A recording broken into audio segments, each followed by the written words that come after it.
Muy bien, Gerardo, muchas gracias. Quedamos pendientes. Gracias. Les he hablado todos estos días del conflicto del CIDE.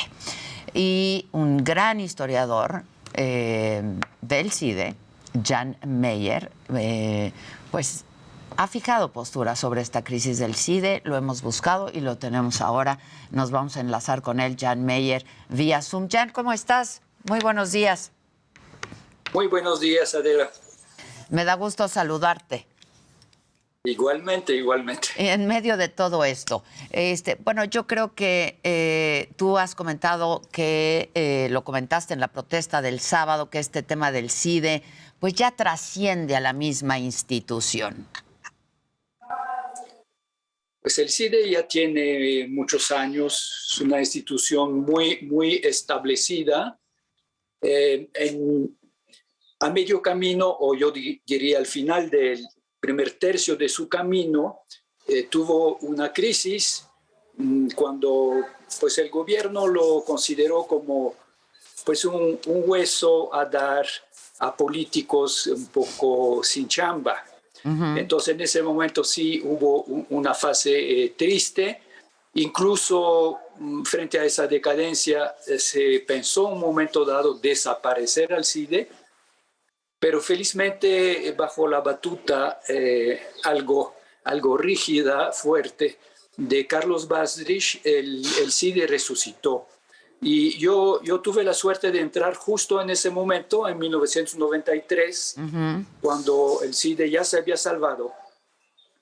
Y a partir de ese momento no dejó de crecer hasta llegar, digamos, un reconocimiento nacional e internacional. Con el mismo rigor del que hablabas, Jan.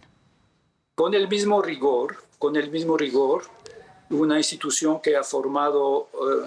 Bueno, yo acabo de cumplir 28 años en el CIDE y me ha tocado varias generaciones de estudiantes y puedo decir con orgullo estudiantes y estudiantas de provincia y de la Ciudad de México o del Gran Valle de México, de orígenes sociales muy diferentes. Tenemos yo recuerdo una hija de ejidatario no recuerdo si es Sinaloa o Sonora, pero que llegó a ser una alta funcionaria internacional.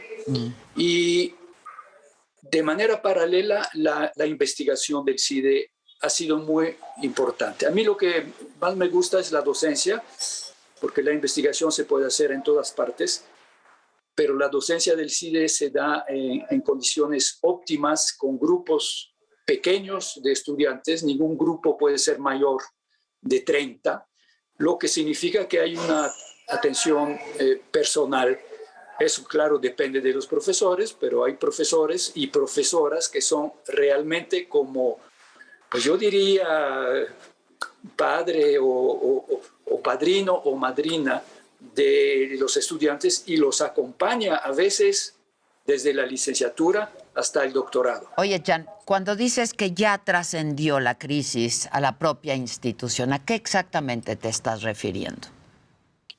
Mira, yo no soy politólogo, soy ciudadano, natal de Francia, pero tengo la nacionalidad mexicana desde 1976. Llevas muchos años en México. Cuando don Jesús Reyes Heroles me preguntó, me dijo, ¿pero por qué no toma la nacionalidad? Bueno, ya la tomé. Entonces no soy politólogo, pero sí siento. A mí me tocó vivir el 68 en el Colegio de México, cuando en septiembre, antes de la masacre de Tlatelolco, en septiembre, balacearon. Un comando vino a balacear el Colegio de México y el gran cristal que daba a la calle de Guanajuato, cristal de la biblioteca, quedó totalmente roto. Siento que hoy, como en aquel verano de 68, estamos atrapados en una etapa muy temprana de sucesión presidencial. Y nosotros, pues no estamos en ese torbellino y un poco atrapado entre facciones en el seno del gobierno, porque hay que insistir, había dos candidatos externos a la dirección del CIDE. Uno, que es el que CONACYT decidió nombrar contra la división del comité directivo, que antes se llamaba Junta de Gobierno, y otro candidato también de Morena, el señor Vidal Llerenas, académico y político, que había sido diputado, subsecretario de egreso de la Ciudad de México, miembro de la Comisión de Hacienda, alcalde de Azcapotzalco, y ese segundo candidato en pocas semanas se había ganado la simpatía de toda la comunidad del CIDE, tanto profesores como trabajadores como estudiantes.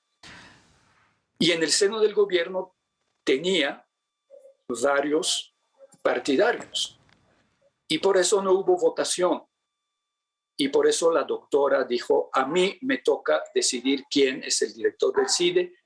Y sin votación se nombró al actual, que había sido director interino desde el mes de agosto y que se había ganado la mala voluntad de toda la comunidad por su despotismo y por su falta absoluta de contacto humano. Ahora, se ha hablado de otros agravios y tú así lo dijiste. Ayer tengo un par de minutos, Jan, de otros agravios a la comunidad científica por parte del CONACYT, a la ciencia. Eso empezó desde el primer día, yo diría incluso antes, cuando en julio de 2018 un verdadero tsunami electoral, una victoria brillante, totalmente, después de elecciones totalmente limpias. Legítima. Le da la victoria, le da la legitimidad al presidente. Inmediatamente en este mes de julio se sabe que la directora de CONACYT va a ser la doctora María Elena Álvarez. Y ella inmediatamente en ese momento empieza a denunciar la ciencia, la academia neoliberal, e incluso concretamente en ese momento menciona el CIDE como un ejemplo de esa catástrofe, ¿no?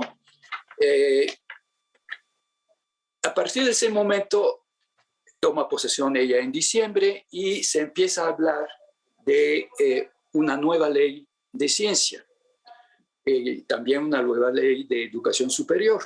Y a propósito de la nueva ley de educación superior, quiero recordar que cuando se publicó en el Diario Oficial, había desaparecido el artículo sobre la autonomía de las universidades. Protestaron los rectores y entonces la explicación fue, ay, perdón, fue un error tipográfico, se nos fue ese artículo, lo vamos a reponer.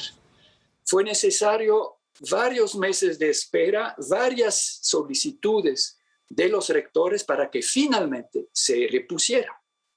Pero a la distancia, 3 años después, yo siento que... No se les olvidó, no se les fue. No se les olvidó, e igual sí fue un intento de acabar con y desde ahí, esa autonomía universitaria, que fue una conquista latinoamericana, sí, claro, que debemos a los estudiantes de Córdoba, Argentina, en 1917. Y de ahí para acá. Rápidamente, ahora sí tengo un minuto nada más, Jan. ¿Cuál crees que sea el futuro? ¿Crees que haya una resolución del conflicto, ahora sí, en el CIDE? Porque justo anoche, pues en el comunicado de la CONACYT dicen que esta crisis beneficia a ciertos sectores, etcétera, y pues llaman a la liberación de la institución, al desalojo. ¿Ves una salida, una buena salida exitosa, digamos, a esta crisis? Si no hay mediación, sea de la Secretaría de Gobernación, que es normalmente el agente político en este país para soluciones de crisis, o intervención de nuestra alcaldesa de la Ciudad de México para ofrecer una mediación, para convencer a la otra parte, no lo ves que es la dirección, de que hay que dialogar y sin amenazas yo no encuentro salida inmediata. Jan Meyer, historiador, gran historiador mexicano, te agradezco mucho y te mando un abrazo fuerte. Gracias. Y estaremos, si me permites, en contacto. Muchas gracias a ti. Gracias, Jan Meyer. Vamos a hacer